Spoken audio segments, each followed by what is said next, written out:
Live from the 607, it's the Ocho Duro Parlay Hour, where we're talking everything going on in the world of sports. Join in the conversation on social media with the hashtag ODPH, because here we go. Instead of looking deep inside, every word I have to say, keep it simple. Welcome to an all-new edition of the ODPH podcast. What is happening, everybody? Thank you so much for joining us this week. My name is Ken M. Joining me in studio, as always, you know him. He's the co-host. His name is Padawan J. Let me talk to you. And boy, do we have a lot to talk about in the land of sports and pro wrestling. This is going to be a jam-packed show, so let's waste no time diving in. But first, we got to remind you to go after the show, Pad. Where does everybody head to? ODPHpodcast.com. Right on. Swing on over to the website. Check out all the social media accounts. So far, so good on Threads this week. I know that's been a little bit of behind the scenes going on, and if you know, you know. But so far, so good. It's great catching up with all our listening audience on Threads, as well as the other platforms. Seeing a lot of numbers going up, and that is amazing to see. So keep that up. We definitely like talking after the show with everybody. Also, check out the TeePublic store link, Pad. There is a big announcement that TeePublic released, so shout out to everybody there. Nice. You ever want to get an ODPH hat?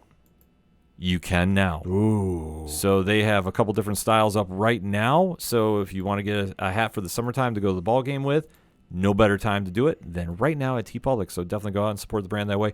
Saw some sales happen this past weekend, so thank you so much for checking it out and supporting the brand in that manner. Speaking of supporting the brand in the manner, we have to always shout out our amazing patrons, one tier, $2 a month, and they got a bonus episode before everybody else this week. Hey. It's a very, very big one. So if you're into comic books, this is going to be one that you definitely want to check out first and foremost before it gets to the massive public this week. Like I say, I am still buzzing about that interview, and when you hear it, you're going to be knowing why. So let's just say this patrons got hooked up first and foremost. Now everybody else is going to hear it after. So if you want to be like the cool kids, one tier, $2 a month, and boom, it's right there at your fingertips. Also, check out the blog section where you have reviews dropping left and right. The classified section, which has friends of the show, such as 3FN Podcast, doing amazing things this past week. Did Batman 89. Nice. Great episode. Also, Dragon Master Games, Nerd Initiative, and so many more. Also, the directory. Pat, how many providers are we on? 691,495. Sounds about right to me, so I don't question it because he is the statistician to the stars for a reason, folks. He knows his things. That being said, make sure you're following, subscribed on your favorite podcast platform. Drop a review. It definitely helps the algorithm, gets the word out to many, many more people about the ODPH. It definitely helps everything when we get that feedback. Also, it's the summertime. Barbecues are kicking off. Trips to the beach are starting up. You need a great soundtrack. Go check out the music section where you can hear such fine musicians as Brian Wolf and the Howlers. Shout out the Robots, Second Suitor, Tom Jolu, Floodlands. Great bands that you want to go check out and go support, especially you got a chance to see them live because some of them are touring right now. Yeah. So keep that in mind. And for anything else that is the ODPH, you can find it at odphpodcast.com. And remember, if you're using hashtags, except on Threads, use the hashtag ODPHpod. Threads is a little different. We're getting into that a little bit. Yep, But yep. if you know, you know. But you didn't come here to hear about social plugs. You came here to talk some sports. And what is dominating the sports world this week, Pat? I would say it's the preview and the lead up to the NBA Finals because we finally have our matchup. We were half right, not the other half. You can figure out which one. But yeah, the NBA Finals are set to kick off this Thursday, 8:30 p.m. Eastern on ABC. Yes, the road to the NBA championship has been a wild one. Uh-huh. The final two teams standing, one was predictable, the other one was not. No. And that is going to make for an interesting dynamic. But we alluded to a couple weeks ago when these two teams were on a collision course, this might happen because there is a storyline behind it. Yeah, there is. Just call it a great coincidence, folks. But, Pat, who are the two teams left standing? Representing the Eastern Conference, you have the one-seeded Boston Celtics, a lot of people anointed NBA champions when the preseason started and when the regular season started. And out of the West, the Dallas Mavericks. Yes. Dallas has been the biggest surprise of these playoffs, in my opinion. I would say so, yeah. Boston, as much as I love the New York Knicks, I knew Boston was going to get here. This is a boom or bust season. Yeah. If they don't win the chip, they're blowing that team up. No question about it. Boston ran through most of the Eastern Conference with relative ease. Beat the Heat in the first round 4-1. Beat the Cleveland Cavaliers in the second round, the conference semifinals, 4-1. Beat the Indiana Pacers in the Eastern Conference Finals, 4-0. Once Tyrese Halliburton went down, it was all downhill from there. And you know what? Injuries, well, they happen to the best of the teams, don't they? This is true. So that being said, Boston has been waiting for a week now, almost, it feels like. Almost, yeah. To see who's coming out of the West. And, Pat, who are they going to be facing? That's the Dallas Mavericks, the 5th-seeded team who beat the LA Clippers in the first round, 4-2. Faced the Oklahoma City Thunder in the conference semifinals, the second round, beat them 4-2. They were the number 1 seed. Then they went to the conference finals, the third round, and faced the 3-seeded Minnesota Timberwolves, who they beat 4-1. That series was very surprising because Minnesota had been on fire. Minnesota knocked off the reigning defending undisputed champs. Yeah, and a lot of analysts were saying Minnesota was going to punch their ticket to the finals. Dallas, let's face it, has not been generating a ton of headlines. They do have a power 2 down there. Yeah. With Doncic and Kyrie Irving. Kyrie has been focused on basketball, and it's shown on the court. Yeah. And he's willed this team really to a tough Minnesota squad that was waiting for the challenge. Anthony Edwards is the star of the NBA right now. He is the franchise. He is the guy. No question about it. But this was a situation they just ran up against an opponent that was too tough for him. Well, and I think it was just a case of, coming out of the Denver series, which was a very physical series for Minnesota, went all 7 games, as I alluded to, that I think it just became a case of, if you're watching a movie and it's a racing movie, not necessarily a Fast and Furious, but like a Talladega Nights type of thing. And the main character's driver is like really pedal to the metal, burning all his gas to try and get around the one guy on the track he can't get around. And then all of a sudden he gets around and, well, then shit, you got nothing left for the guy ahead of you. Yeah. I think it was a similar case here where,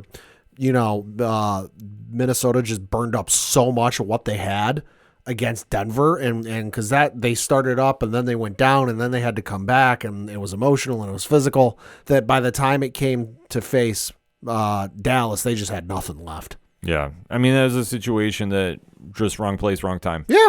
And for Minnesota, this is a series to build off. It's a learning experience. Them in Oklahoma City. There's never such thing as a good loss per se. Right. But this is a learning experience for both teams because both are relatively young, and being in that spotlight, especially facing a veteran team such as Dallas, that's going to test you. Yeah. And this is a situation that Kyrie Irving has the most experience, I think, of anybody on both squads. Well, and let's not forget if you've seen the videos of what the environments Luka Doncic has played over in Europe. Luka's also battle tested for playoff basketball. Oh yeah, holy hell! But he's very young and he's a rising star. Yes, but Kyrie's been to the mountaintop. Exactly. He went there with LeBron and arguably one of the most memorable championships in all of NBA history. Yeah, I'll agree with that. Because of how they scrapped and battled back. Yeah. Like, that's the one thing. When Cleveland beat Golden State, that was a monumental series for many, many reasons. Yeah.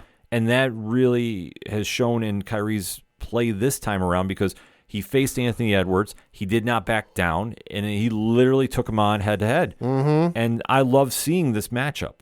Because this is what you want to see. You want to see stars versus stars. Yep. We finally got that here. Yes, we did. And just for Anthony Edwards, and unfortunately, it just wasn't enough. No. And now they're going to have a lot to look at in the offseason. Yeah. Much like everybody else. But with Dallas, there is something that is looming overhead that we alluded to a little bit. And, Pat, what is that? That would be the time Kyrie Irving spent in Boston. And after telling the kid he didn't want to leave, he wasn't going anywhere. Well, he left. That was a very big dramatic storyline, too, because there was also the time he stomped on the head of the Boston Celtics logo at midcourt. And there was that whole mess. There was he walked around the perimeter of the court burning sage. Yeah. There's a lot of stuff that happened. There's a lot of things that happened, but for him, he is going to be walking into a very hostile environment. Oh, to say the least. That he created, let's be honest. Remember what it was like, if you remember, when Alex Rodriguez went into Fenway Park after his steroid suspension? I think it was like the first series back that season was in Boston and how just loud and mean everybody was, it's going to be something similar. Oh, absolutely. But it is something he created, like you alluded to.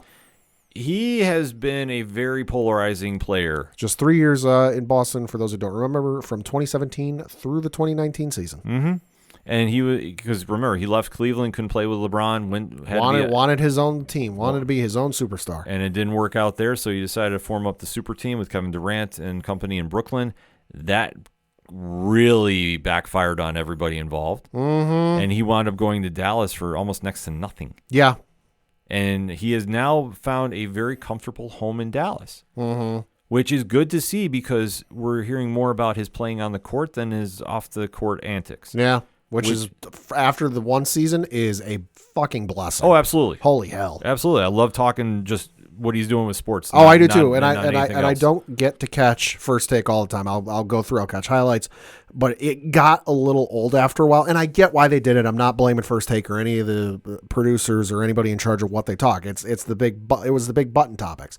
But for me, it just got old just to hear everything he did every single day. So to have him on the court playing and not hear about anything else going off the court is just, music to my ears. Mm-hmm. Like I say, we're unfortunately going to hear about this, the history lesson repeating for quite some time, for at least the first 3 games. Yeah. Like I say, once they leave Boston, I think it'll be a change of scenery. We'll calm that down a bit. But what is going to be a real test is to see how he comes out and the rest of Dallas for a Boston team that is going to be very well rested and honestly, who has the most pressure on them. Uh-huh. If Dallas loses, it's bad, but it's not as bad as if Boston Nobody loses. really expected Dallas to be there. Everyone expected to be, everyone except Boston Celtics haters. But no, everyone expected Boston to be there, and that this was Boston's year. Boston last played a game was on Monday, May 27th, so that was over a week ago. So by the time Game 1 of the NBA Finals kicks off this Thursday, it'll have been a week and a half. Yeah. So now we have to take a look at the matchup. Pad, what's standing out to you? Yeah, so I got a nice little breakdown courtesy of the folks over at ESPN on the story they've got the breakdown. So you got the Boston Celtics finished the regular season with a record of 64-18, Dallas 50-32. Couple of interesting things here. I think the main thing is going to be the matchup between Tatum and Luka, because those are primarily the primary ball scorers. Yes, I know Kyrie's there, and yes, I know Kyrie's also a dynamic scorer himself, but this is Luka's team. Kyrie is, the nice little side condiment or side to your main course. You're not going to, most folks aren't going to a Dallas Mavericks game to see Kyrie. Kyrie's a nice addition. Kyrie's a nice thing to go along with the meal. The meal you're there to see is Luka. So to me, the interesting thing is going to be the matchup between Tatum and Luka, and just see what happens with that, and just who, because I think this is going to be a very defense optional, series. I don't think it's going to take the over. Take the over on every game, however long this goes, whether it be 4 or it goes 7. But this is going to be a high-scoring game, and it's going to be very interesting to see whose defense can hold up in those crucial moments late game. I think this all really boils down to Jason Tatum, to be honest with you. For being one of the superstars in the NBA right now, and one that gets a lot of pressure about not winning, especially for how well he's been as a pro. And also, let's not forget the Boston Celtics trading Marcus Smart last off season, and basically anointing Jason Tatum as, you are the guy, you are our guy for this team. Yeah. Talk about pressure. Well, especially with Boston, who's, let's face it, has had a rich historic history of championships with the NBA. And let's be honest, I'm not saying this as a hater. I'm just saying this as a fact. They've gotten a lot of mileage out of that 2009 run. Oh, absolutely. I mean, that's the thing. Everybody remembers that because that is a legendary franchise. Yeah. To see Boston here. Yeah. So fans are waiting to see what Brown can do, and especially acquiring Drew Holiday, like you talked about, the get rid of Smart. Yep. They have Jaylen Brown there, who's supposed to, really step up and really make an impact here. They have a very solid bench that they can go to as well. Al Horford is still doing good things. I mean, he's not the ageless wonder. Yeah. Udonis Haslem retired, so somebody had to take over that mantra. Right, and he's doing it well. I know that there's a lot of media that's trying to make a big deal out of Kristaps Porzingis. Stop. Stop. I'll pay attention and I'll care as soon as he plays. Yeah, he's been a non-factor. Can he be a difference maker and can he contribute in the game? Sure. But that requires him to fucking suit up and play the game. Yeah, that's what I say. I don't see it happening. Listen, if he does, sure, but he's going to be very rusty. Yeah. And especially in those playoffs. Yeah. This isn't something. It's not a time you want somebody out there rusty. Yeah, exactly. I mean, we saw what happened with the Knicks when people are coming back from injury. And certainly early is not exactly good. So not everybody can be Paul Pierce coming back from quote unquote injury. Yeah, exactly. So for this, like I say, I think the key factor is Jason Tatum. Can he really take the challenge of Luka and exceed at it? For Dallas, on the other hand, I think this really requires on somebody else other than the big two to step up. Yes. And I think PJ Washington is going to be the one that a lot of teams are going to be or a lot of fans are going to be focused on. Yeah. And I think if he gets rolling, I think that could definitely help sway some games. I don't know if it's going to be enough, though. But when you start taking a look at who else is on that team, you're going to need somebody to really step up and assist. Because Luka is going to get a lot of double coverage. Kyrie is going to get his hands full, too. It's the old adage, when somebody's double covered, somebody else is open. Yeah. Get them the ball. And that's why I say I think for that's a big X factor to me as PJ. I don't know if it will be enough, though, because I just think Boston, watching them play all year, they are probably as close to a well-oiled machine as you can imagine. Oh, even going into this series, even before the Eastern Conference Finals were over, that, the Celtics coaching staff was already looking at footage for both Minnesota and Dallas. They're ready for this. Oh, I agree. Like I say, they've been built for this. This is why for Dallas they need to do this. They need to lock this up. They need to clinch. Like they can't take any other options off the table here. Yeah. If they don't do this, I've said it once, I'll say it again. You need to blow this team up. Yeah. It's done. I mean, we talk about trust the process with Philadelphia for so long. This is a situation where Boston has been on the cusp of greatness, yet they fumble the ball every time. If they're going to do it, it has to be now. Got to do it. Exactly. Put up or shut up. Yeah, and I think that is going to really come down to Jason Tatum outplaying Luka. That's the matchup. That's the marquee. That's the highlight. That's everything you expect in box office. Yeah. You're going to need that to really step up. And for Dallas, they just need more help. And if they can get more help, they're going to win. But the question is, can they win 4? I don't think so. Dallas, no, it won't be easy. And it might take some weird set of circumstances to get there. Anything's possible, to quote Kevin Garnett. But in all likelihood, probably not. I don't think it's going to happen either. I think that this is honestly Boston's year. It has to be. Because I agree with you. Tatum's been in the NBA since 2017, and they've never gotten this far. And it's in the same kind of conversation with Joel Embiid and the Philadelphia 76ers. How many years are you going to put up with this until you decide, what? It's just not working. This just wasn't the right formula. We've got to change formula. We got to change direction. We got to try something else because this just isn't working. It's the old adage of insanity is doing the same thing and expecting different results. It's borderline insanity at this point. If you just run this team back, which yes, they're good, but to me it's borderline insanity if they lose this NBA Finals, run it back, and they're like, oh no, you know what? We'll get them next year. That's not a guarantee. Yeah, nothing is guaranteed in Atlanta Pro Sports. I'm sorry, as much as everybody wants to think it is, it's not. Yeah. And in a situation like this, the window is shutting on Boston. Because I will say this, and this is not just me being a New York fan. Sure. The East is going to get reloaded like nobody's business because of all the drama out in the Western Conference. Yeah, a lot of folks are going to be coming east. Paul George, lock it in. He's coming east. Probably. He'll be on a contender. Probably. If he goes to Philadelphia. You don't know what's going to happen with Jimmy Butler in Miami and the divorce that's looming that a lot of teams are talking about. Yeah, there's a lot of talk. There's a lot of words going around concerning Kevin Durant and Devin Booker leaving Phoenix in some capacity, if not both. I heard Kevin Durant's name get tossed around with a certain team in Madison Square Garden. Mm-hmm. Oh, yeah. There's been a lot that have been mentioned there, too. And there's also talk about, Giannis possibly getting moved.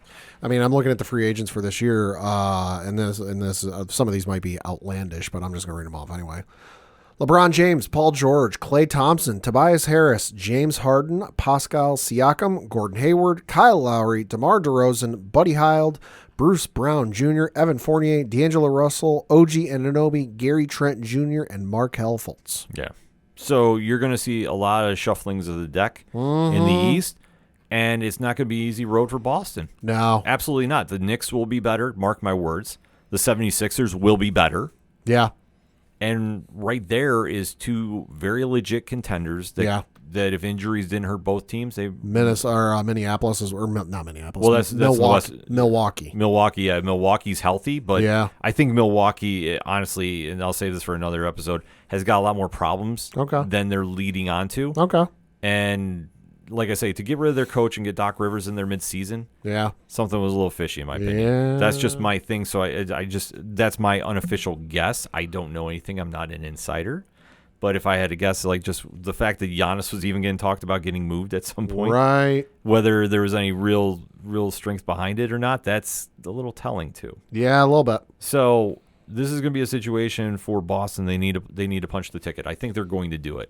I think that they just are playing too solid of team basketball that they're going to give Dallas fits. And Dallas is not exactly known as a shutdown defensive squad. No, they're not. So you're going to literally have a shootout every night. Because I'm looking at, again, this little breakdown the ESPN article gives offensive rating and defensive rating. So for Boston, their offensive rating is 122.2, which is good for first in the NBA. Dallas is 117 even, which is good for eighth in the NBA. Defensively, Boston has a rating of 110.6, which is good for second in the NBA. Dallas has a defensive rating of 114.9, which is good for 18th in the NBA. Yeah. So I think, unfortunately, it's going to be Boston. If you're a Dallas fan, unfortunately, it's going to be Boston. Yeah. And I think they're now at this level. So I just don't think Dallas is there. Dallas can't contend with them on defense. That will be the key point. Yeah. I think Brown and Tatum are going to have monster series. Probably. And I think that we're going to finally see them win the chip. And then after next season, I mean, get out the duck boats. Yeah, anything could happen right from there. I mean, Pat, what's your take? It should be a lot of fun. It should be, well, if you're a defensive minded fan, you might not enjoy it, but I think for the casuals and the offensive minded fans of the NBA, I think it's going to be a fun matchup. This is between the four teams that were in the finals, this is the best matchup you could have gotten. The storylines are there. The crowds are going to be amped up to the 11th degree on this one, and it should be fun to watch. But who are you taking? I'm taking Boston, and I'm going to say 6. All right, so we're both in agreement. Boston in 6. Boston in 6. Well, we'll definitely be recapping the series as it plays out. In the meantime, though, hit us up on the hashtag ODPH pod. The NBA Finals are about to tip off. Who you got? How many games? Let's talk about it, shall we? But first, we're going to take a quick break. We'll be right back. Do you like comic books? What about movies and TV shows? Well, we may be the show for you. We're Hops Geek News, a weekly podcast that discusses comics, movies, and TV shows while featuring a beer of the week. Every week, we chat about what we messed up on the week before, and then we dive into what we're reading and watching, as well as some news. We then wrap it up with a geek-themed topic of the week. You can find us anywhere you listen to podcasts by searching Hops Geek News. Cheers. Coming back for another segment on this edition of the ODPH podcast, and we have to recap a big night of fights this past weekend. Yeah, we do. UFC 302 went down, and there is a lot of storylines to talk about it, so Pat, let's do it. Yeah, so of course taking place this past Saturday from the Prudential Center in Newark, New Jersey, USA, in front of an attendance of 17,834 paying customers. You had UFC 302. A lot of fights on this card, a lot of results on this card, a lot of interesting things with this card. We're going to jump right into it and start with the main card. And the first fight you had on the main card was in the welterweight division, where Randy Brown defeated, and I'm going to butcher this name, so I apologize ahead of time, Eliezer Zaleski dos Santos via unanimous decision. All three judges scoring the contest 29-28. Yeah, I mean, solid first opener. Yeah. Like, nothing really flashy to me personally. I thought the fight was very solid. I thought it was a great way to kick off the main card. Good start. It wasn't nothing too boring. Yeah, no, a great win for Brown. I think he needed this a little more. And it's interesting to see where he goes in a very stacked welterweight division. Yeah. Next up was another fight in the welterweight division. This one between friend of the show and fan of the show, Nico Price. Yes. Who defeated Alex Morano. Morano stepping up after the previous opponent Nico was supposed to face, Jeremiah Wells, pulled out of the contest due to undisclosed reasons. So Alex Morano stepping up on late notice. And Nico would emerge victorious, defeating Morano via unanimous decision. All three judges scoring the contest 29-28. So, like Pat alluded to, we're very biased. Well, great fight for Nico. Yeah, good bounce back win for him. Great. Lost his previous two fights, first to Robbie Lawler, then his one before that to Philip Rose. So nice little bounce back for him. It's a great bounce back, and it's one that Nico is a guy that goes in there and literally leaves it all in the cage. So the fact that he went in and got the big W, especially in the primetime stage, on short notice. Hell yeah. Well, that's what, Because you got to figure, he game planned for however many months. Yeah. Oh, I'm going to face Jeremiah Wells. So you train with somebody who fights in a similar vein as Jeremiah Wells. You watch footage of Jeremiah Wells. We'll just say 6 months, whatever it is. I don't know what the actual time frame was for the training camp, but we'll just say 6 months. So you train day in and day out, a couple off days here and there, for facing Jeremiah Wells, only to find out at like the 11th hour or the weekend of, because previously Nico was supposed to be on the prelim card on ESPN Plus, and it got moved to the main card. So he found out the weekend of, like, oh, by the way, this dude you've been training to fight for 6 months, we'll just say, not fighting you. You're going to be facing this other dude. Good on you. Yeah, but that's one thing Nico does. He's one of the few breed left that is Cowboy Cerrone-esque. Anytime, any place, anywhere. Like I say, it's a last of a breed of fighters that we have seen, and last of a dying breed. Seriously, and I love seeing that he got the big W here. So, like I say, we're a little biased about it, but it is what it is. He is a friend of the show. He listens to the show. So, shout out to Nico. Yeah. Next up was a fight in the middleweight division where Kevin Holland defeated Michael Olejniczuk via armbar submission at 1 minute and 34 seconds of the first round. I got to admit, I was surprised this ended in the first. But Holland looked great. Yeah, he did. I was very, very happily surprised at this. Good Lord.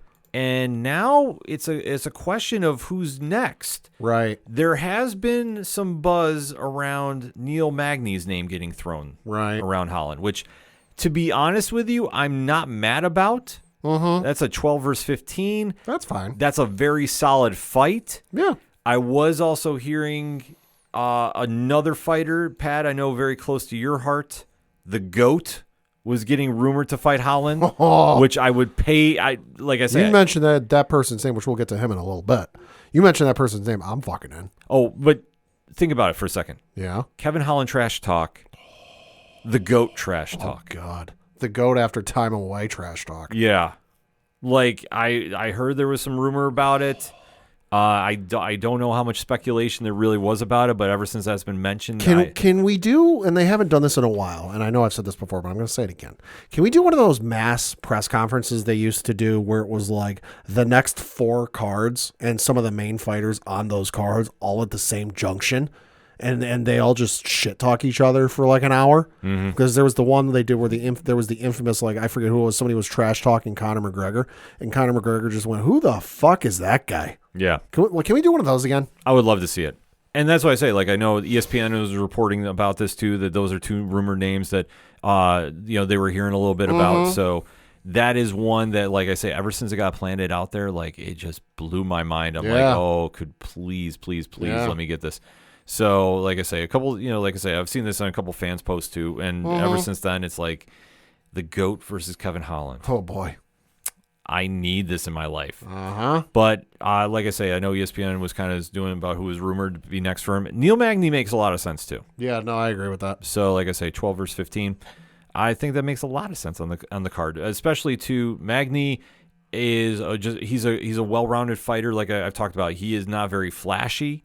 He's somebody that goes in scraps. Holland is very loud and boisterous. I think it's a great clash of styles, and it's a real test for Holland if he's going to be a contender. So we'll see what goes from there. Next up was the co-main event of the evening, and this was in the middleweight division, where Sean Strickland defeated Paulo Costa via split decision. First judge scored this fight 49-46 in favor of Sean Strickland. Sean Strickland.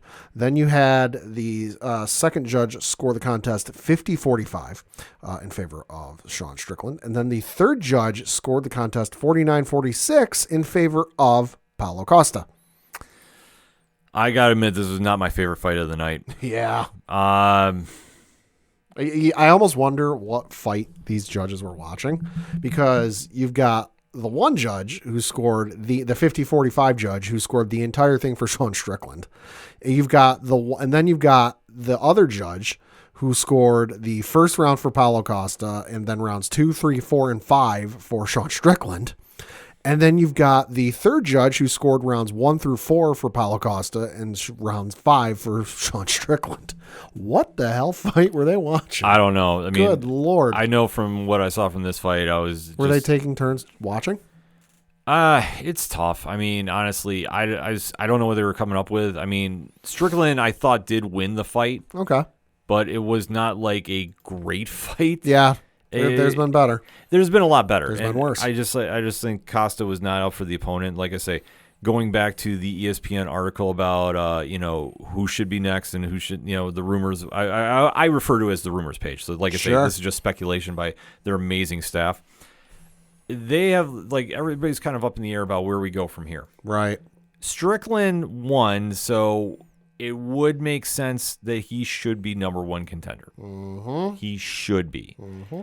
Albeit, though, and I just think this is a situation in his case, he's got to put together an Aljamain Sterling type win streak to get back up there, which is not fair, but I don't think that he's going to get an immediate rematch. Well, I mean, I'm looking at the UFC.com/rankings, and current number one ranked fighter in the middleweight division is one Sean Strickland. Yeah, which he should be. Yeah. But I think a lot is going to take place with Duplessis and yeah, Adesanya. And yeah, because, I mean, you got Duplessis is the champ. Strickland's number one, as I mentioned. Then you got Stylebender is number 2. Robert Whittaker's number 3. Cannonier is number 4. Marvin Vettori's number 5. And just for argument's sake, Brendan Allen is number 6. Yeah, so I think there's just so much uncertainty there. Mm-hmm. It's tough to predict. Mm-hmm. And I think that, Duplessis and Adesanya has to happen. So there's also some dude, because I'm looking down, lurking at number 10. Some dude named Hamzat Chimaev. Well, see, here's the thing with him. Okay. He's very unpredictable about, he's had the injuries, he's come back. He's a guy, like I say, we talk about the Cerrone type fighter. Right. That's Chimaev. Pretty much. Why he is not back in there fighting somebody at this stage, I don't know. Got to be an injury of some sort. Well, that's why I say, I think it was coming back and is rumored about plug and play and giving him time for a camp and what have you. Sure. But I think, honestly, I would make Strickland Chimaev. Okay. I would do that fight in a heartbeat. Okay. And I think that you kind of have to see what happens there. But I know that Chimaev is scheduled to fight Robert Whittaker, if I'm not mistaken. And that is still, that is scheduled in June. Okay. So that should be on the next fight card. So depending on what happens there. But then again, it's I want to see Chimaev in the cage first. Because unfortunately, it's one of the situations we had a while ago with Nate Diaz. That fight is taking place, the one you alluded to with Whittaker and Chimaev. Mm-hmm. That is taking place on June 22nd, which is a Saturday from Riyadh, Saudi Arabia on ABC. Yeah. Well, let me retract that. I'm not Nate Diaz. I'm thinking Conor McGregor. Ah, okay. That, we're supposed to get this fight. We're supposed to get it, and it doesn't happen. And, okay. We're supposed to. Yeah, apologize for Nate. Gotcha. Because, Nate, I don't think misses too many fights. Not usually, no. If any, because, he's Nate. He's Nate. So, but that being said, with Chimaev, though, it's a situation where you're rumored so much to be fighting until you're actually in the cage and coming back. I want to see what happens there. But I think even if he beats Whittaker, which I don't know if he's going to do, to be honest with you. Right. Robert Whittaker and I have this very unique relationship where every time I pick Whittaker to win, he loses, and every time I pick him to lose, he wins. Side note, I'm looking at this card that Whittaker and Chimaev are on. Low-key main card is stacked. Oh, yeah. No, they've... Woo! Robert Whittaker and Hamzat is your main event. Heavyweight co-main is Sergey Pavlovich versus Alexander Volkov. After that, you've got a light heavyweight matchup between Johnny Walker and Volkan Ozdemir.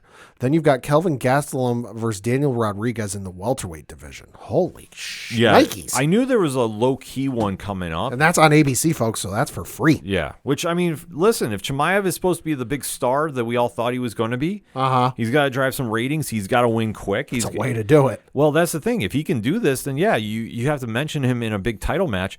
But I don't think you give him the belt. I don't think you make him in a championship match. I think you give him Strickland, and then okay, then there you go. Right. If he beats Strickland, I have no problem giving him a title shot. Well, and for what it's worth, the fight card on the Wikipedia page for this event, again taking place June 22nd, does list the Whittaker-Chimaev fight as a middleweight title eliminator.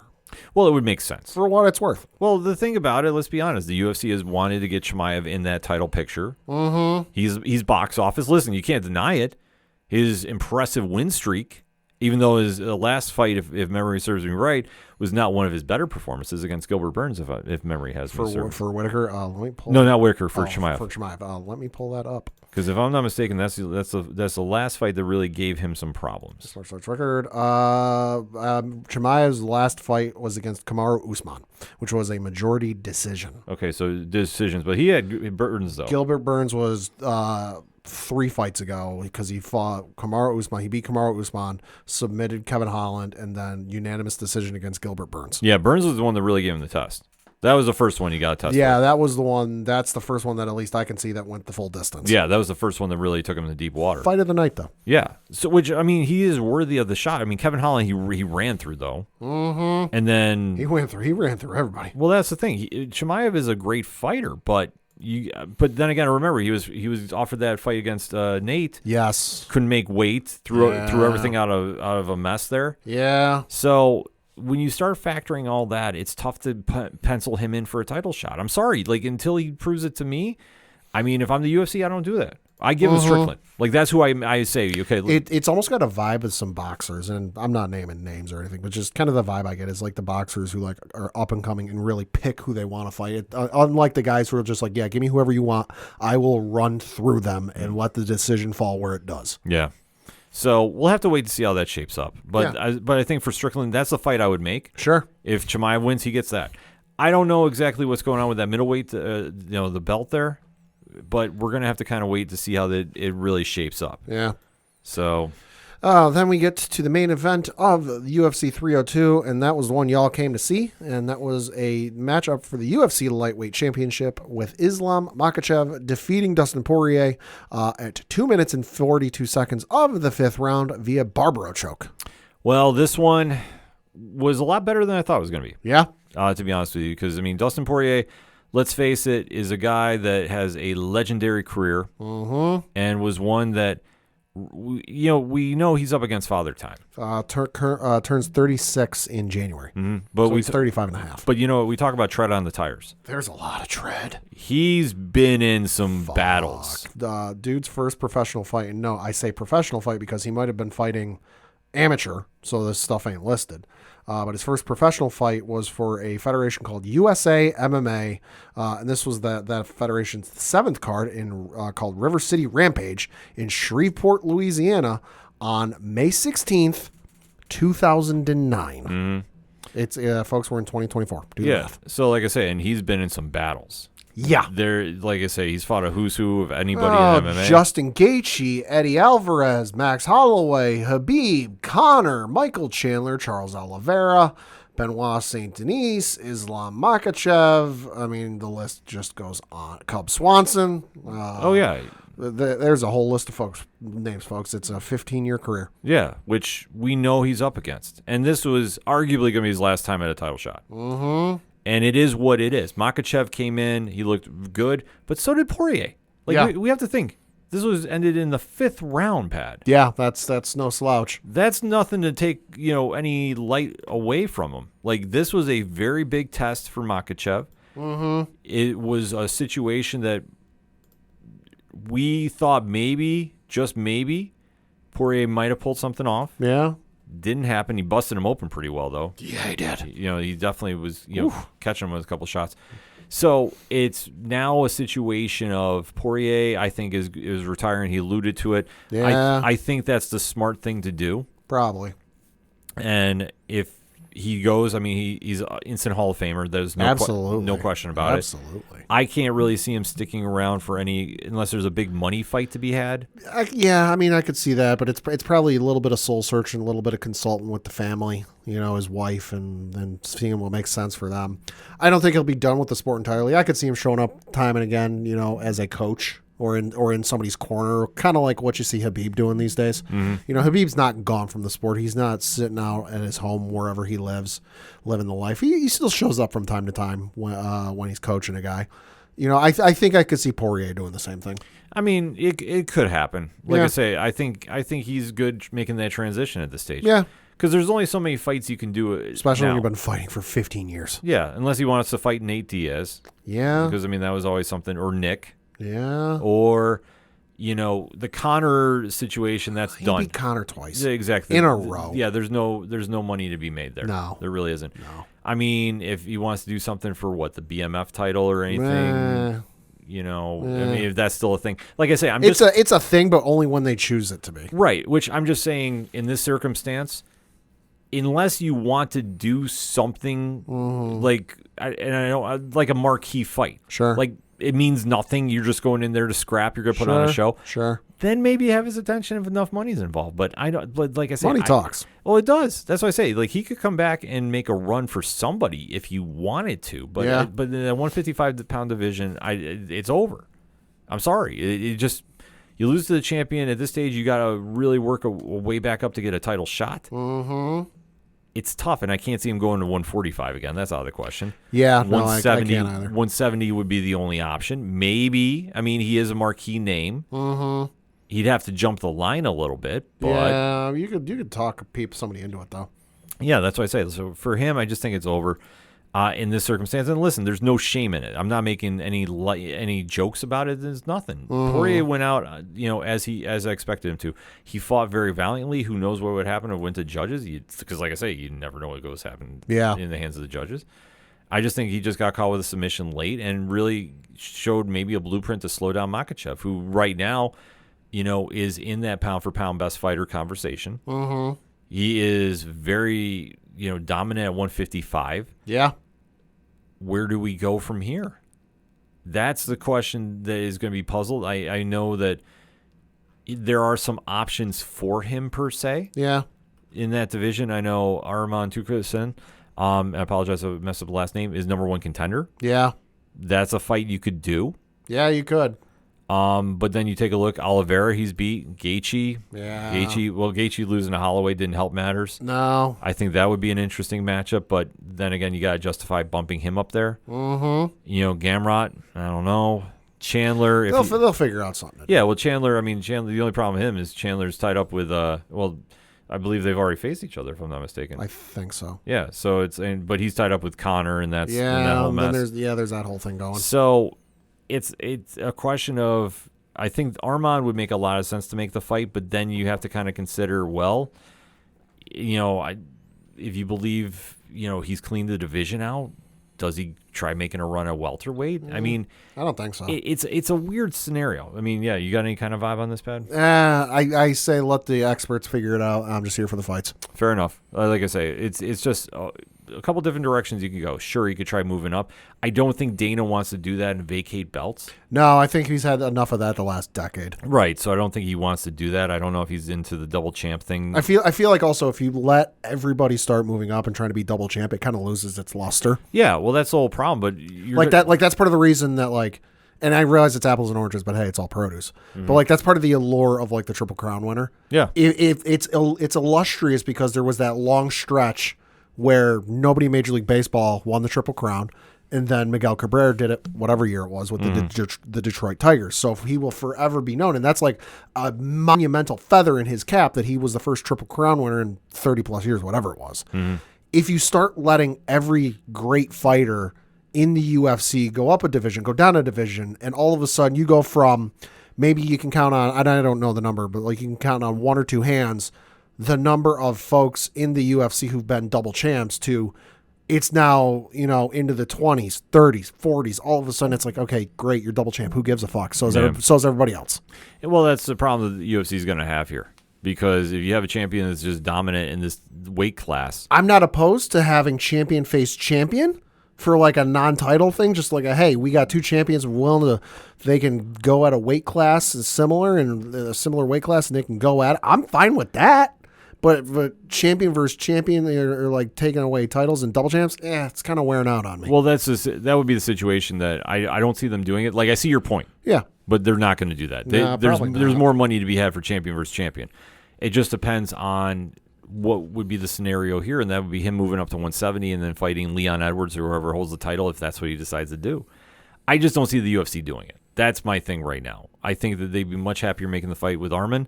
Or if somebody else jumps out there and really catches, Dana and the powers that be's ear, maybe that's a fight to make. I know Chimaev was also in that conversation too because he likes to fluctuate between 3 different weight classes because he's Chimaev.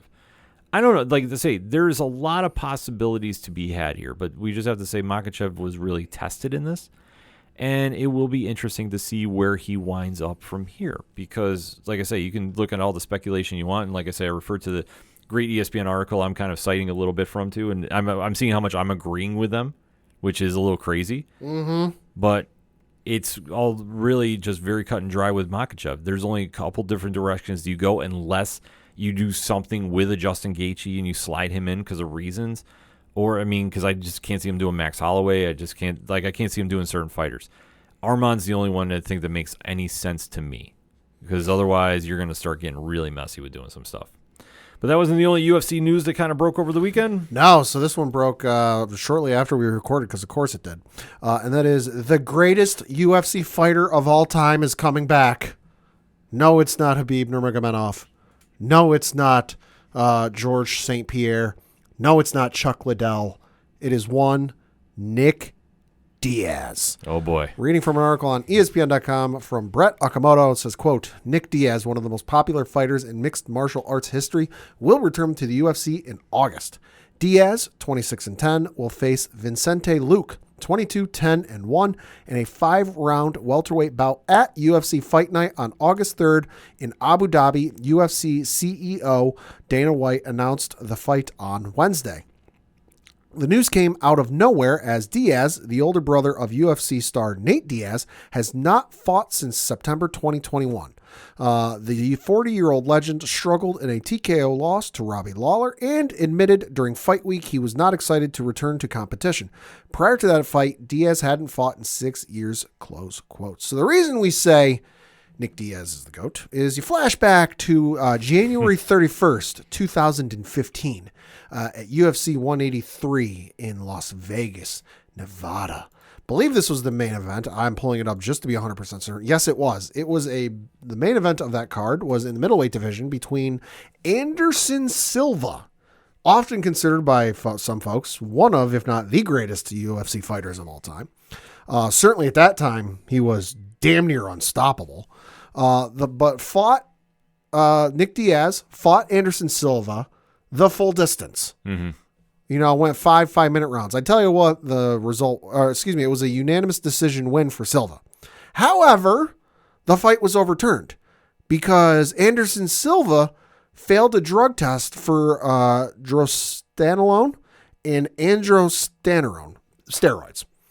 Diaz also failed a drug test for marijuana. Now, I'm not indicting or saying anything, about marijuana. I just want to point out the fact that Nick Diaz fought one of the greatest fighters of all time who was on steroids while he was high on marijuana, and he didn't get knocked out or submitted. Legend. He's the GOAT. Yeah. No, it'd be great seeing Nick back. Like I say, if he's motivated and he wants to fight. Sure seems like it. Well, that's the whole thing. If you get a motivated Nick Diaz, that's great. War Stockton. Yeah, so he'll definitely be making some noise in the divisions. And then you never know what Nate's going to do because I know Nate's been, off contract a little bit, doing kind of his own thing. So you never know. If we get the Diaz brothers back in, that's always a win-win. They're both their own enigmas. Yes. And they're amazing. Yeah. So that being said, a lot of storylines going on in the UFC right now. I know we're not touching upon the UFC 303 press conference with Conor and why it got canceled yet. Reasons. We don't know. Reasons. But we will be following up about that as that fight looms closer. In the meantime, though, hit us up on that hashtag ODPH pod. UFC 302 just wrapped up. What is your thoughts about Poirier and Makhachev? Where's everybody going after that? What about the middleweight division? That's a little more confusing, more so than ever. And what about the other great fights that went down that night? Let's talk about it, shall we? But first, we're going to take a quick break. We'll be right back. You ever wondered what comics Mark from Vale is into? What Zach from Left Behind's favorite MCU movies are? Well, Metalcore Nerds is the show for you. My name is Sean Mott, and here at Metalcore Nerds, we cover the latest things in pop culture, whether it be Star Wars, Marvel, DC, AEW, and everything else in between. You can listen to the show every Monday on Adobe Howl at 7 p.m. Eastern, or find it anywhere you find podcasts after it debuts on the radio station. Coming back for another segment on this edition of the ODPH podcast. Time to talk a little pro wrestling. Hell yeah. But an event went down involving WWE that wasn't on television, but we have to talk about it. We do because we were there. Yes. Taking place locally at the local arena here in Binghamton, New York for the first time in a year and a half. Hard to believe. WWE returned to our local Binghamton area for a live show. And top to bottom, this card was fucking stacked. Yeah, it was a great night. Great night. Oh, the card opened with a World Tag Team Championship match with the Awesome Truth defending their belts against the Judgment Day and Finn Balor, JD McDonough. Awesome Truth won. Great start for the crowd. R-Truth, still the most over person in Binghamton. Short of maybe, I know Jey Uso and Cody Rhodes are close contenders, but it is shocking to me still how over R-Truth is here in Binghamton. Yeah, for the sellout crowd, I mean, it seemed like a sellout. I would say around 5,000. Give or take, yeah. Give take in there. Was just completely blown away. R-Truth has always gotten a warm reception here. And funny story with this, Byron Saxton and another gentleman, I forget his name, unfortunately, I apologize, were the ring announcers and hosts for the evening. They came out and they're like, hey, let's hope you're loud enough and make a lot of noise so the wrestlers in the back can hear you. I know this has been brought up a little bit with some of the international shows, but I myself own an Apple Watch. And one of the things the Apple Watch does for your own health benefits is it warns you when sound near you is too loud and it becomes dangerous for prolonged exposures when it hits anything over 90 decibels. My watch went off 5 times that night. And it should have been 6, but for whatever reason, it didn't go off the 6th time. But the crowd was loud. Next match we had on the card was a WWE Intercontinental Championship, a triple threat between Sami Zayn, who defended his belt against Chad Gable and Bronson Reed. Sami Zayn emerging victorious, but pay-per-view level match here locally on a live show. Yeah, it was very solid. I mean, it's what you were expecting. I mean, we kind of seen this match before, but still it delivered in front of the home crowd. Then you had a women's tag team championship match with Jade Cargill and Bianca Belair defending their belts against Damage Control and Kairi Sane and Dakota Kai. Obviously, Jade Cargill and Bianca Belair retained. And I got to admit, I've not seen any of these competitors live in person. Real good to see them. And wow, Jade Cargill is she's already impressive on screen. In person, rough around the edges a little bit, but hey, time and some in-ring experience will help with that, but still very impressive. Oh, yeah, no, she looked great. I mean, every time we've seen her in the ring since she's been with WWE, she's just been getting better and better. It's not to say she wasn't good in AEW. Right. But you can see the difference being made in how she's going about matches and just the overall setup. So, no, this was a very fun match. This definitely was one that got the crowd, really amped up and really going off. Yeah. So, a very solid showing. Then you had a women's world championship match with Liv Morgan defending her belt against Shayna Baszler, emerging victorious. Liv Morgan. This was fun. This is probably my favorite match of the night. Okay. I really think it was solid top to bottom. Liv has looked great. Yeah. Shayna was really laying in some strikes. Yeah, she was. So it was a very, very back and forth match. Oof. The only thing I will say is the ending, just their timing was off. There was a couple times. Yeah, that definitely stood out. Yeah. Then you had a World Heavyweight Championship match with Damian Priest defending his belt against the main event Jey Uso and Drew McIntyre, Damian Priest emerged victorious. This might have been my favorite match of the night just because of the sheer absurdity with this match. It was just fun for the crowd. You had Jey Uso doing about 100,000 yeets. Also, I got to say, the Jey Uso entrance already looks incredible on screen. It is a whole different experience in person, especially when you literally get an arena full of people all doing it at the same time. But he did the yeet 100,000 times. He got Damian Priest to do it. He got Drew McIntyre to almost do it. You know, Drew McIntyre cut a promo on us because we were chanting CM Punk at him, because of course we were. You know, but the match was fun. They got the ref to eat. They got one of the announcers to eat. It was just fun. This is the beauty of going to live events, especially if they're not on television. Yeah. They're still a fun experience. The wrestlers are really interacting with the crowd. Yeah. You could see how Jey Uso was playing into the crowd and everybody's reciprocating, and they were just kind of broke away from their normal storylines to give a little fun moment here and there. And like I say, that if you're a younger fan, you remember that more. I mean, Drew McIntyre, at one point, Jey Uso was yeeting so much that every time Jey Uso would yeet, he'd like fall into the corner and throw a fit. Yeah. It was just fun. Then had a little bit of an intermission. And coming out of intermission, we had a match between Shinsuke Nakamura and L.A. Knight. Yeah. Of course, with LA Knight, cut a little bit of a promo when he come out saying how he wanted to fight Logan Paul and take his U.S. championship. And he goes, it doesn't matter if that match takes place on a pay-per-view or in Birmingham.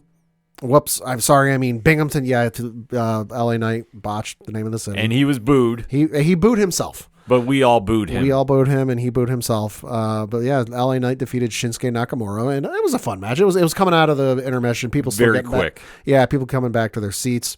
Co-main event of the evening was a women's championship match between Bayley and Tiffany Stratton. Bayley emerged victorious. Again, I've seen Bayley here locally. I had not seen Tiffany Stratton because, hey, she's only been on the main roster for less than 6 months. Very impressed. Yeah. I understand, the appeal of why she's so good on the main roster. Yeah, no, Tiffany had a great performance. Yeah. Their timing was off, though, too. That was something we got to be honest about. That's what the house shows are for. Right. But it was still a solid match, but there was a couple of moments in the early beginnings where it just seemed like they were out of sync for what they were trying to do. And then our main event was for the undisputed WWE Championship between Cody Rhodes and AJ Styles. Cody Rhodes emerged victorious in a hell of a match. Very good match. Yeah. Much like we saw at Backlash a little bit. A little bit. I was not going to say. Not a 1-to-1 rematch, but it was close. No, it was definitely close. It was a fun experience. Cody getting the big win. Yeah. And then he did something which I was a little surprised he did. I was too. He did address the crowd after the match. Mm-hmm. And he did plug his time being here at our local federation, Excite Wrestling. Yes, he did. Which Cody was doing when he left WWE. He was on his world tour tour of the world. Yeah. So he did stop through. Pat actually had a great experience with Cody there. I did. I paid a little bit of money to get a photo in ring with Cody. And I now, mind you, never set foot in a ring of any sort whatsoever, but went around, stepped to walk the steps, and I'm terrified I'm going to get my foot caught on the rope and faceplant in front of Cody and everybody else. Did not happen. Stepped in the ring. Cody greeted me. Hey, how are you? How you doing? And I said, great. Nice to meet you. Thanks for coming. And he goes, hey, you ever set foot in a ring before? I said, honestly, no. And I was afraid I was going to wipe out in front of everybody. He goes, well, good for you. He goes, you look like a pro and like you knew what you were doing. Yeah. And I was like, oh, thanks. So Pat has been a lifelong Cody fan since. I have. And no, Cody did really play up to the crowd, and especially being the face of the franchise now. Yeah, I said that he came into Binghamton for the Excite show, not really knowing much about Binghamton, but he left knowing, quote, this is one of the hottest towns for professional wrestling in the world. Mm-hmm. And had some great fan experience. I know there was a young girl that was dressed up as Cody. Yep. He brought in the ring to give the belt, to give the weighted belt, the signed weight belt for, and he stayed to sign pictures and autographs. as long as the arena let him do it. So a great night of entertainment to be had. Well, if you ever got a house show or live show near you, no matter who it is, go see it. It's a lot of fun. Oh, absolutely. So that was the way to kick off. And then obviously WWE's been making some moves this week because they have a big show coming up. Yeah, so the main roster's got a show coming up in about a week and a half now. That is going to be in Glasgow, Scotland at the OVO Hydro Arena, Stadium, whatever you want to call it. And that is Clash at the Castle. Couple matches we do know. Was announced today. It's not on the card, or no, it is on the card I'm reading from. You've got a singles match for the Intercontinental Championship between Sami Zayn and Chad Gable. Of course, you got that story ongoing with Monday Night Raw.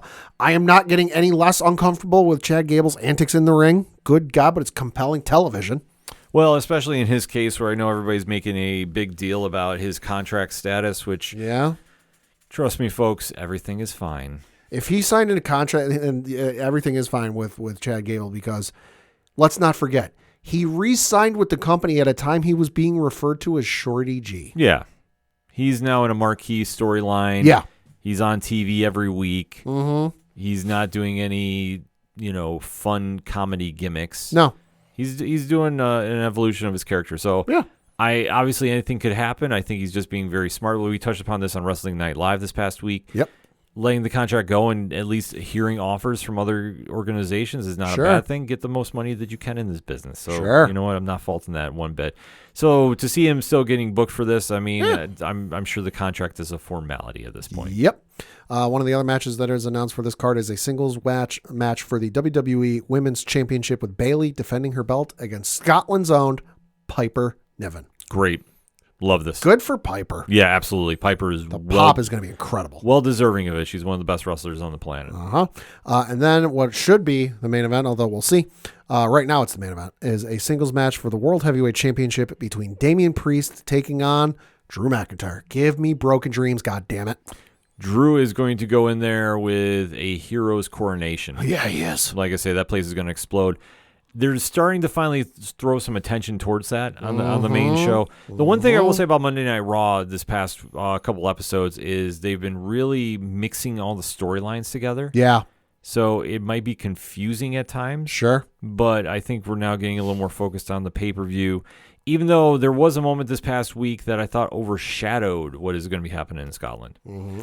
And that was, we had an announcement for somebody declaring for Money in the Bank. Yeah, that would be main event Jey Uso. Yeah, who cut a great promo. Yeah. Not going to take anything away from that. No. I just thought it was very odd that we're already looking past that pay-per-view to start hyping it up. And one match I think is going to take place on this card that they haven't announced yet is going to be a triple threat for the women's tag titles, because there was a women's tag title match on Monday Night Raw between Jade Cargill and Bianca Belair taking on Zoe Stark and Shayna Baszler. Match didn't finish. It was a DQ because Alba Fire and Isla Dawn came out to interfere with the match. I think that's going to get turned into, hey, we never got a resolution to this. They're still owed a match. Like, let's run this back at Clash at the Castle. I wouldn't doubt that either. I could see it being Alba Fire and Isla Dawn there. Yeah. Against Bianca and Jade. I could see that too, yeah. I think they might go for there. I wouldn't doubt the triple threat happening, but I don't know if they necessarily want to do a triple threat on each pay-per-view. They've done that for a couple now. Yeah, so it could be. I don't know how that's going to shape up. Like I say, they have a couple of ones they're playing around with too. LA Knight versus Logan Paul is one that's going to happen. He's called him out sooner than later. Yeah. I would not doubt that for Money in the Bank, though. Yeah, that would make sense. I don't think they're going to do it for Scotland. No. But the one storyline that's been driving everything right now, and ironically it has not been the Bloodline. No. Is Liv Morgan and the Judgment Day. Holy hell. So this one's gotten a little crazy. Liv Morgan's revenge tour is in full swing. Yep. Rhea Ripley's been eliminated for right now. She's injured, and we don't have a timetable when she's coming back. Correct. Becky Lynch was defeated for the World Championship, so Liv is now your champion. Correct. There is now a little bit of courting of one Dominic Mysterio. Getting real weird. It's getting very, very awkward at times. Liv blew up his feed on Instagram last night, and Dominic posted a video to his Instagram. It's a lot of likes. Yeah. It's a lot of likes. Like, it's getting real weird.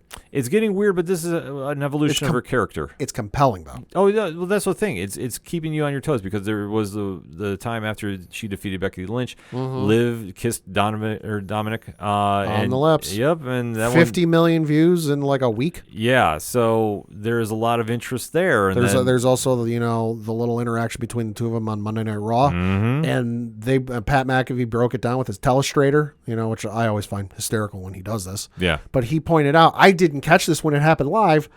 He smiled at her. Yeah, in like a coy, playful way. Yeah, well, I mean, I think he's just proving his MVP status that we've alluded to, that his character reactions are getting very, very good. Yeah.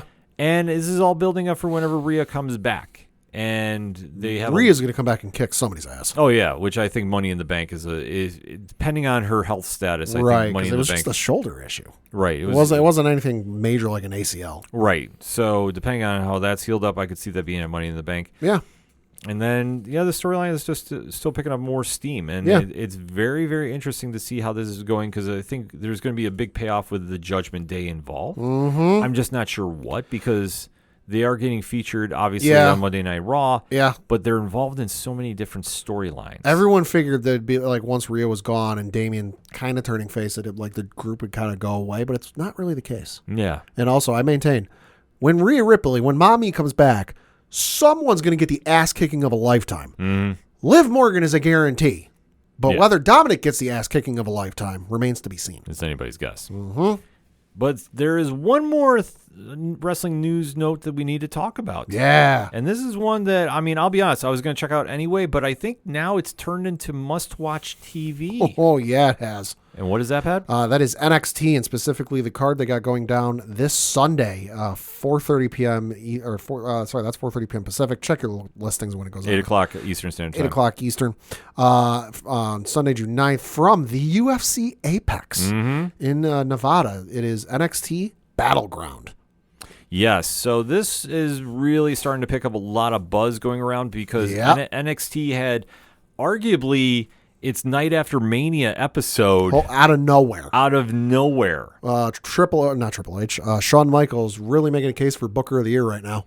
Well, damn. Well, they decided to mess around with the women's championship match, and Roxanne Perez had an open challenge. And it was greeted with one TNA Knockouts champion, Jordynne Grace. Holy hell.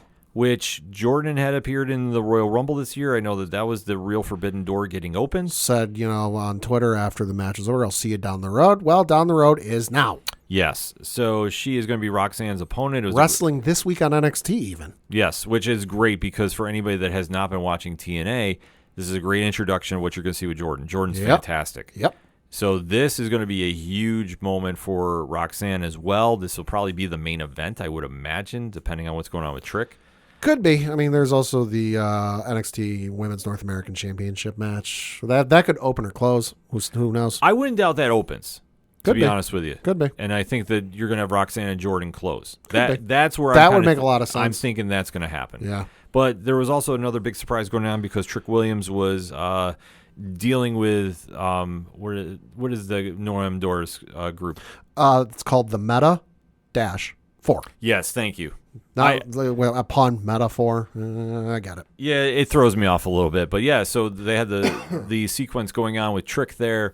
Obviously, Trick was getting accused by Lash Legend about taking out Noam. Be straight up with me. Did you attack Noam? Yeah. And the lights went out. God, those darn electric bills. And then Trick Williams was getting jumped by somebody that we were shocked to see. Yeah. Former Excite World Champion. Well, now former. Yes. At the time, he was current Excite heavyweight champion. Mm-hmm. All ego, Ethan Page. Yes. Holy shit. So we knew that Ethan had left AEW. Contract wasn't renewed. He did not resign. Wasn't really sure what was going on with him. So sure enough, he is now part of the NXT roster. Mm-hmm. And where he goes from here is literally anybody's guess, but it's such a monster win for WWE. Cannot wait to see him on the mic with some folks in WWE. Oh, he'll be, like I say, he's tailor-made. Because if you're not familiar, it was a real good intro if you go back and watch that clip where he gets ready to hit Trick Williams and he looks at the camera and goes, whoop that Trick? Yeah, I'm about to. Yeah. Great line. Oh, he's fantastic. You give him an open microphone and give him time. Yeah. Yeah, he'll. Yeah. He is more of an heir apparent to The Miz than MJF is. Yes. And listen, that's not a slight to anybody. Nope. The Miz is a Hall of Famer. Yep. We talked about this on Wrestling Night Live, but still, I'm just reassuring that point that just watch what he does this week. He'll be involved in something. Not necessarily going to say he's going to have some FaceTime with Trick, even though I wouldn't doubt I don't know if they would hot shot it that fast. Yeah. But I could see there will be a confrontation of some sort. Could be. And then, obviously, this now created so much buzz heading into Battleground. Yeah. So, I mean, obviously, we alluded to the card is happening this past week with one more NXT happening as we record tonight. It's anybody's guess, but for the card as it stands right now, Pat, how are we looking? Looks interesting, to say the least. You've got a tag team match for the NXT Tag Team Championships with Nathan Frazier and Axiom defending against Luke Gallows and Carl Anderson. I think this is the OC. Okay. I would not doubt it. I mean, they've been kind of building up something there. Okay. Frazier and Axiom are not a bad tag team. I like seeing them, but I just think the OG. I have a feeling with what happened with AJ Styles and the fake retirement heard around the world part 2. Yeah. That I think this is going to be their time to win. Remember, folks, when a wrestler is on screen talking about their future and they're in a pastel-colored suit, don't believe them. Don't believe them. I would have thought OC, and then, as you alluded to, the events on Friday went down, and they were finally face-to-face with AJ Styles for the first time in months, and it seemed like they were almost on the same page again. So this will be interesting to see, just because I could see them kind of getting back together with AJ, like, hey, let's put the past behind us, let's work together, kind of thing, but well, we'll see. Then you've got a singles match for the NXT Women's Championship, which we alluded to, Roxanne Perez taking on Jordan Grace. Wouldn't it be something if Jordan pulls this off? I think she does. And wins? Oh, I'm kind of hoping she does. I think she does. I think the one because that'll blow the roof off the internet. Well, that's the whole point that they're doing this for, and I think it makes a lot of sense business-wise. Nothing against Roxanne by any means. No. But with Triple H, Nick Khan, Shawn Michaels leading the way here, this is a huge way to create some buzz. Yeah, it is. And it'll have fans talking, especially for NXT that is going to be moving to the CW. Yep. You want to have fans tuning into the product. You want to make it must-watch TV. Absolutely. Jordan winning opens up a lot of doors. And then who knows what's going to happen. I mean, obviously, I fully expect we're going to see some NXT, if not WWE superstars, coming over to TNA's next pay-per-view. Should be. And doing some work there. So I'm going to say I think There's Jordan wins outright. Yeah. I'm gonna say Jordan too. Then you've got Shayna Baszler taking on Lola Vice in an NXT Underground match. This is going to be the sleeper of the night. Should be. Because a lot of fans don't realize Lola used to fight in, I want to say the PFL. I don't know if it's UFC. But she is a legit MMA fighter. Fought in Bellator, actually. Okay, so it's Bellator. Bellator. She's got a professional MMA record of 4-1. Yeah. And like I said, she's solid. Shayna Baszler, former MMA fighter. Yeah. And the fact they're going to do Underground, like, listen, this is a big win. So it's in the UFC Apex. It makes all the sense in the world. Oh, yeah, completely. So I think this is going to be an interesting matchup. I don't doubt Lola winning, but if Shayna does too, it's going to be a hell of a match. You know it'd be great for this. I doubt it'll happen. Get one of the UFC refs to ref this match. That would be something. You know, just give them a real quick run, what to do. They're professionals. But get like a Herb Dean or one of those guys to ref this match. It's in the Apex. It would make sense, but with the NXT Underground rules, it's just kind of somebody needs to be there for the pin. So it's, it's kind of a little tricky. Yeah. But then again, that's kind of like UFC too. So we'll have to wait to see what happens here. Then you've got a triple threat for the NXT North American Championship with Oba Femi defending his belt against Wes Lee and Joe Coffey.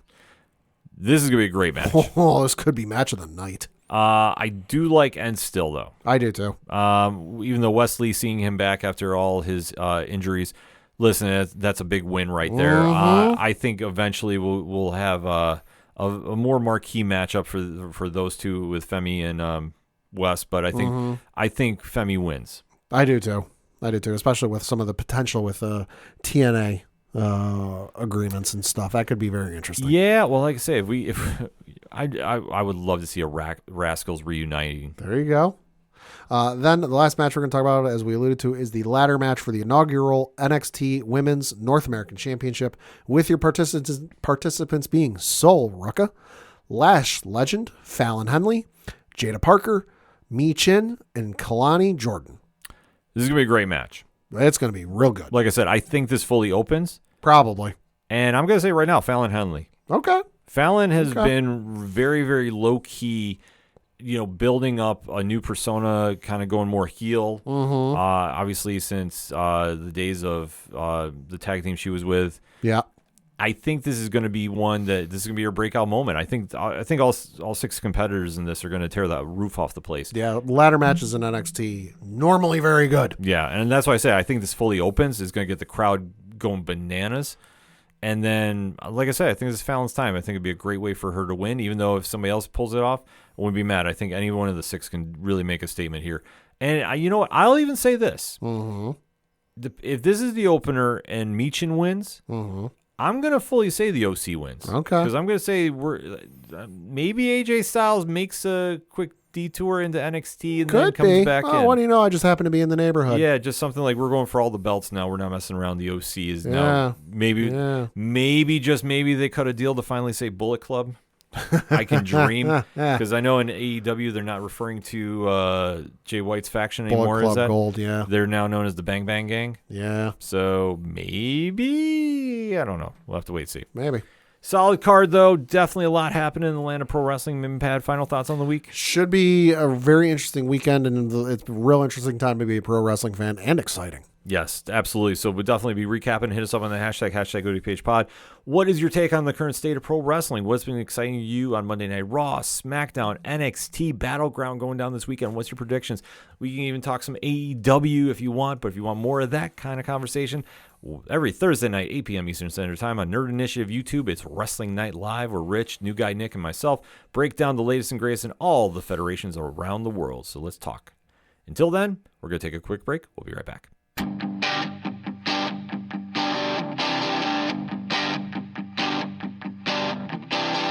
This is Tom from Tom Joe Lou, This is Matt from Sidemen Sounds. and you're listening to ODPH Podcast. Wanna go where no one knows my name, to the desert, the oceans, or the plains. 'Cause I wanna... Coming back for the final segment on this edition of the ODPH Podcast Sports Edition. Pad, what you got? Got a couple things to talk about. First of which, obviously, being the local minute and looking at the standings for the Eastern League in AA minor league baseball. That is the division where our local Binghamton Rumble Ponies play. Slipped a little bit this week. Binghamton sitting in third place behind Portland, the Boston affiliate, in first place with a record of 28-23.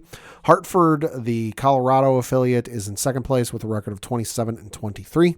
Binghamton is in third with a record of 26-23.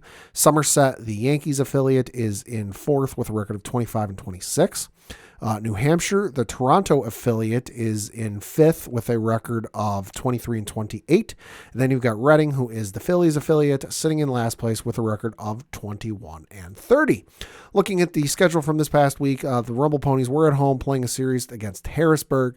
They had a game on Monday, May 27th, of course, because that was Memorial Day, where they won by the final score of 7-3. Off on Tuesday, but came back on Wednesday, lost by the final score of 2-0.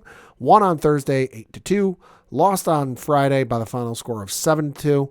Lost on Saturday by the final score of 6-0, and won on Sunday by the final score of 3-2. Looking ahead to their schedule, they got this week, they're out of town playing Bowie. They're playing Tuesday, June 4th at 6:35 p.m. Eastern, Wednesday, June 5th at 6:35 p.m. Eastern, Thursday at 6:35 p.m. Eastern, Friday at 7:05 p.m. Eastern, Saturday at 6:35 p.m. Eastern, and then Sunday is at 1:05 p.m. Eastern. Don't worry, folks, though. They will be back home to play the Somerset Patriots, the Yankees affiliate, starting Tuesday, June 11th. So for more tickets, information, all that good stuff, bingrp.com. And we got to talk a little bit of baseball news because we got a little bit of a gambling update of sorts. Unrelated stories, but they're related in subject matter.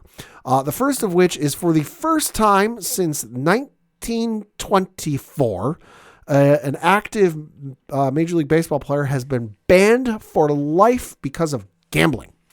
Reading from an article on ESPN.com, it says, quote, Major League Baseball has permanently banned Tucupita Marcano after determining the infielder placed hundreds of bets on baseball, including wagers on games involving the Pittsburgh Pirates when he was with the team last season. Major League Baseball said Tuesday that Marcano placed 387 bets, totaling more than $150,000 in October 2022, and from last July through November with a legal sportsbook. He became the first active player in a century banned for life because of gambling. Marcano appears to be the first active major leaguer banned under the sport's gambling provision since New York Giants outfielder Jimmy O'Connell in 1924. Pete Rose, baseball's active career hits leader, famously agreed to a lifetime ban in 1989 after an investigation concluded he bet on the Cincinnati Reds games while managing the team. Quote, the strict enforcement of Major League Baseball's rules and policies governing gambling conduct is a critical component of upholding our most important priority, protecting the integrity of our games for the fans, Commissioner Rob Manfred said in a statement. The longstanding prohibition against betting on Major League Baseball games by those in the sport has been a bedrock principle for over a century. We have been clear that the privilege of playing baseball comes with a responsibility to refrain from engaging in certain types of behavior that are legal for other people, close quote. So he hasn't been in the majors super long. Looking at his stats on baseballreference.com. For the majors, he's in 3 seasons. He's played 149 games at the major league level.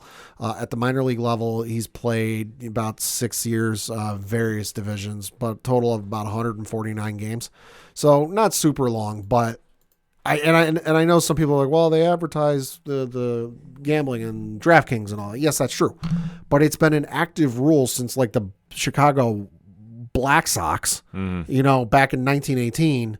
You don't do this. Yeah. It's the one rule that Trevor Plouffe for John Boy Media, who was a Major League Baseball player for 9 years with Minnesota, Oakland, Tampa Bay, and Philly, said he said, you can find the video on the John Boy social media.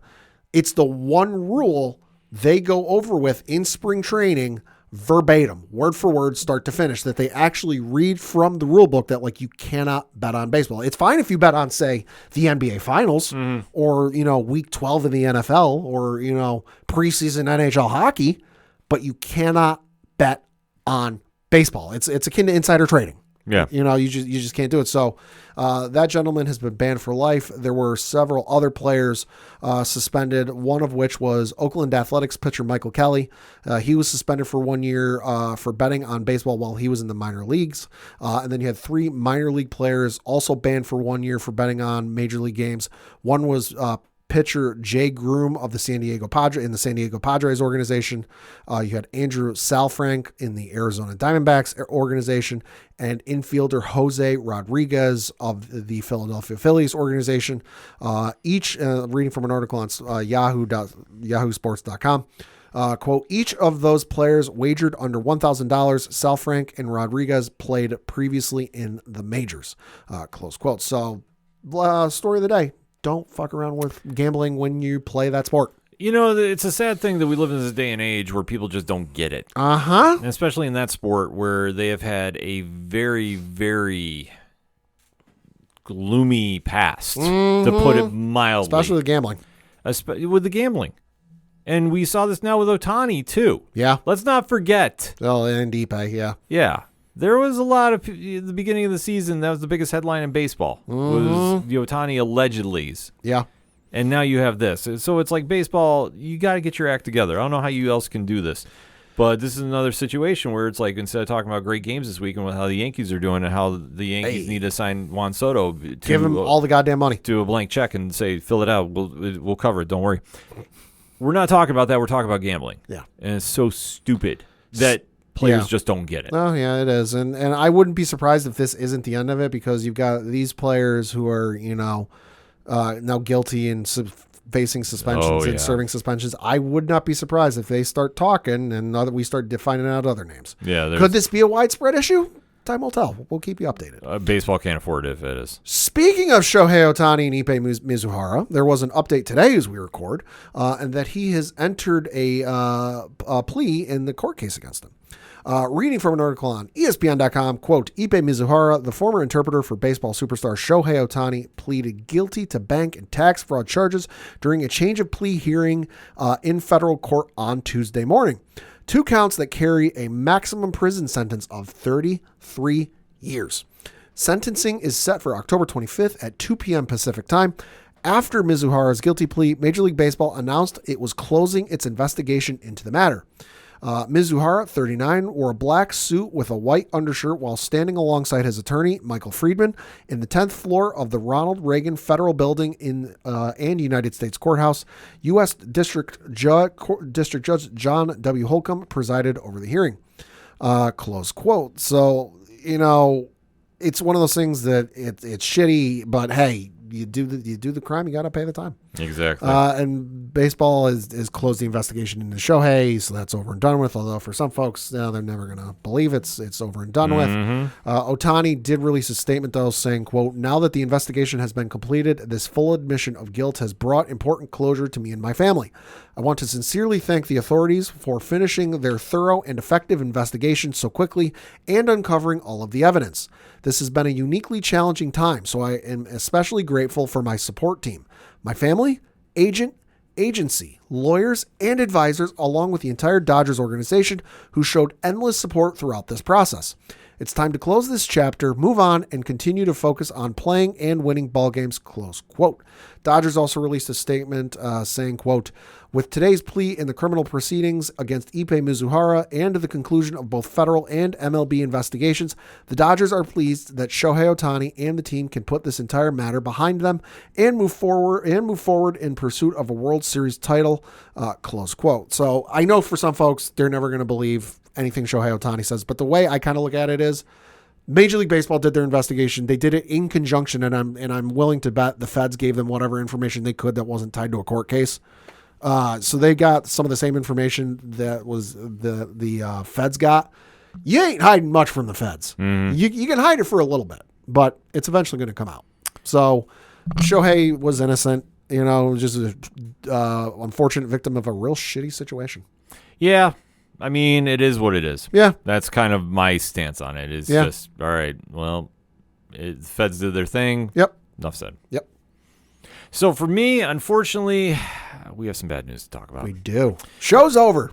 No, I'm kidding. Well, it is over on Broadway and Madison Square Garden officially because our beloved New York Rangers took a very big L to the Florida Panthers. And literally ran out of gas in their series of the Eastern Conference Finals to get to the Stanley Cup Finals. They came up short. Florida, listen, I'll give the Devils their due. They punched them in the mouth.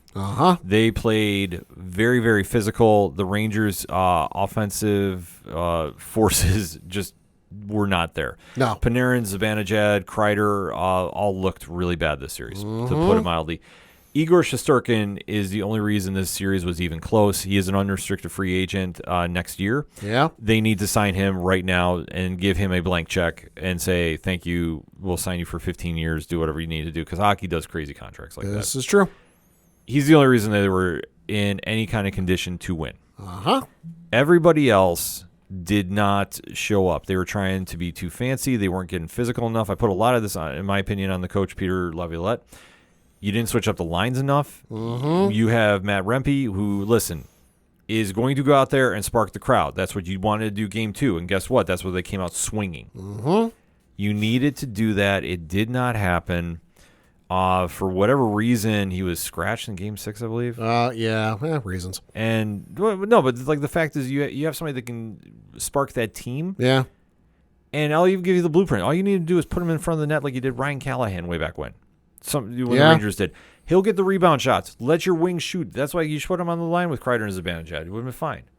But when your star players are trying to get too much finesse shots instead of just peppering the net, you're going to have problems. Also, Mika disappearing didn't help. Well, that's the whole thing. Him and Panarin both did. Yeah. They had the worst time to go on slumps. Yeah. Nobody else is generating any kind of offense. The Panthers were waiting on them. They stacked the center of the ice with 4 defenders. Yeah. Okay, why are we even trying to do cross-ice passing? I mean, also, at some point late in the series, it just seemed like Florida had more of a hustle and more of a drive than the Rangers They did. wanted it more. Yeah. Point blank, they're younger and they were hungrier. There was multiple stretches where I'm sitting there watching the game where Florida is just keeping the puck down in the Rangers' end of things, and I'm like, get it out of there, get it out of there, get it out of there, and I'm saying it for like 4 or 5 minutes before they finally get it out. Well, that was the problem. They didn't want to be physical with them. They needed to be physical, and it's like, honestly, it was after Trouba got that one questionable elbow, things went downhill for reasons. Yeah. So this offseason, the Rangers need to make some moves. I would love, I'm just going to put it out in the karma, to get Brady Tkachuk from Ottawa. Ooh. Make some deals, get him. We need somebody that's going to be physical and a goal scorer. We need somebody to do this. I know that there is not too many notable names that are free agents this year. Kakao is one, and I think that he's got to go. It just hasn't worked out for him in New York. I think he needs a change of scenery. I don't know where you want to send him, or however you want to do it. Maybe send him to Ottawa, do it as a trade deal. Who knows? Like, I think he's somebody that would benefit from that. I just think at this age, they need to do something different. They have to switch things up. Shesterkin is number one priority, though. Yes. You need to lock him up. Yeah. You have Panarin, you have Zibanejad, and you have Kreider locked up on very friendly contracts. Yeah. Your offense is fine, but you still need one more piece. This is where you need it. And you really have to kind of take a look at what you have in Hartford and the system. And, like, listen, if you got to make moves, make moves. I don't care if you dump the entire draft this year. Like, I know they have a number one pick, but listen, it doesn't matter. They need to go out. They're on the cusp of winning. They should have won this. But what happened is they let themselves get pushed around. So you have to get more physical. You have to get more tough. I'm going to throw this challenge on Chris Drury, the GM. You know what you need to do. Like I say, some of the moves you did this offseason or during the season here didn't pan out. Listen, it happens.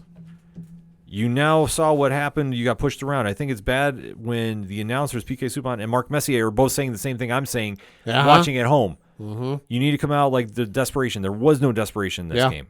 Yeah. And I mean, the other thing, too, was I was listening to a lot of the radio broadcasts and how they were saying how the Florida team is being a lot more physical, and they asked the Rangers, oh, well, what do you got to do? Well, we got to answer that. We got to initiate the physicality. Yeah. Where was that? If you knew you had to do it, where was it? It wasn't there, and that's the problem. Yeah. So, I mean, I blame Laviolette. I think that he needed to spark those guys. He didn't. I would say trade Trouba, because I believe he's getting paid $8 million a year. I could be wrong about that, but listen, you got to go. I think you give the captain to Chris Kreider, let him run for it. And I think you need to retool, but I think you need to get some people in there that want to win and want that drive and can take over games like this, because we saw what happened with Florida. They punched them in the mouth. They had no excuse for it. So now it's Florida versus Edmonton in the finals. Listen, I hope Edmonton wins. I really do. Yeah.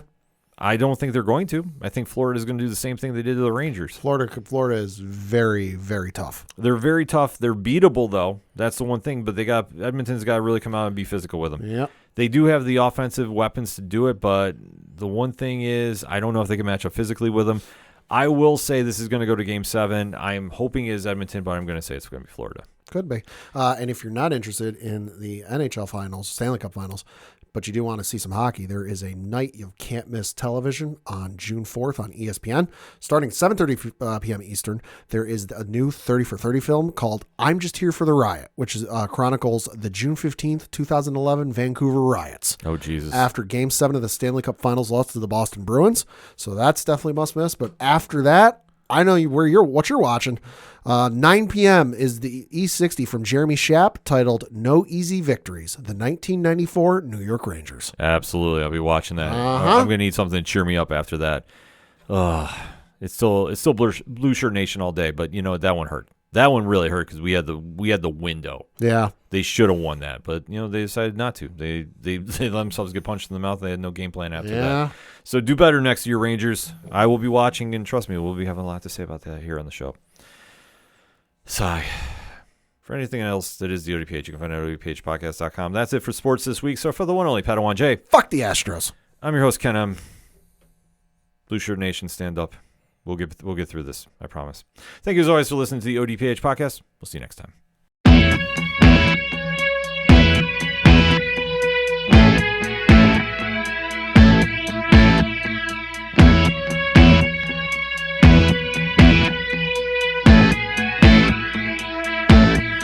It's such waste of time, swiping left and swiping right on people you could know. Cause anyone who's worth a damn be worth way more than a picture could ever show. You could find the right light, find the right angle, and never find your soul. And it can feel like a losing battle, and this plot is full of holes. This modern way of finding love just makes me feel so alone. And I can't be the only one sick of staring at my phone. So look up, talk to me, a better way to spend our energy. Just look up, talk to me. We don't have to float alone on the open sea. Don't know that I believe in the old time fable. Everyone has just one true love. All I know is you're across this table, and you're all I'm thinking of. So look up, talk to me, a better way to spend our energy. Just look up, talk to me. We don't have to float alone on the open sea. Ooh, ooh, talk to me. Ooh, talk to me. It's such waste of time, swiping left and swiping right on people you could know. Whoa, whoa.